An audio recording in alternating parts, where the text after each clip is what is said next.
Madame la présidente, madame la ministre, chers collègues, j'associe à mon propos ma collègue Nicole Bonnefoy. Je souhaitais prendre la parole sur l'article 24 pour m'exprimer plus largement sur les dispositions du projet de loi relatives au régime des installations classées pour la protection de l'environnement. Comme vous le savez, madame la ministre, le Sénat a créé à la demande de l'ensemble des présidents de groupe et de commission une commission d'enquête pour analyser la gestion des conséquences de l'incendie de l'usine de Lubrizol du 26 septembre dernier et en tirer des enseignements pour l'avenir. J'ai l'honneur d'ailleurs d'en être un des vice-présidents.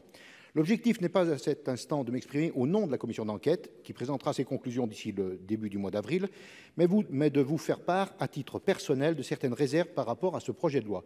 Je regrette vivement le signal qu'envoie le gouvernement en proposant des mesures guidées par le seul souci de simplifier la vie des industriels.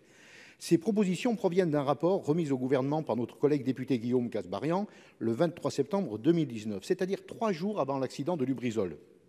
Ce rapport était guidé par le souci d'alléger les contraintes administratives des entreprises. À mon sens, le contexte et les attentes de la population ont profondément changé depuis. C'est peu dire que la population de Rouen a été très mécontente du manque d'informations sur le risque industriel lié notamment à la présence d'une industrie chimique puissante au sein même de l'agglomération.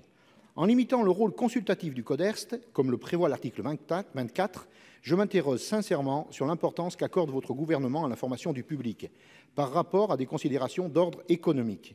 D'autres dispositions du projet de loi, prévues par les articles 22, 23 et 25, malmènent également notre démocratie environnementale. Traiter les procédures de consultation du public comme un fardeau ne contribuera pas à améliorer l'acceptabilité des activités industrielles.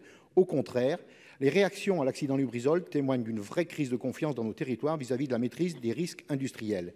Les mesures proposées ne vont pas dans le bon sens. J'observe d'ailleurs qu'elles sont contradictoires avec les propos tenus devant notre commission d'enquête par plusieurs ministres qui ont déploré le manque de culture du risque dans notre pays.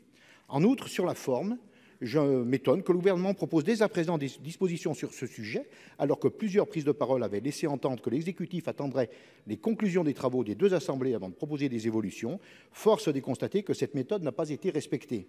Permettez-moi donc d'espérer qu'à l'avenir, le gouvernement prêtera plus d'attention aux travaux de contrôle du Parlement et saura mieux mettre en cohérence ses actes avec ses paroles.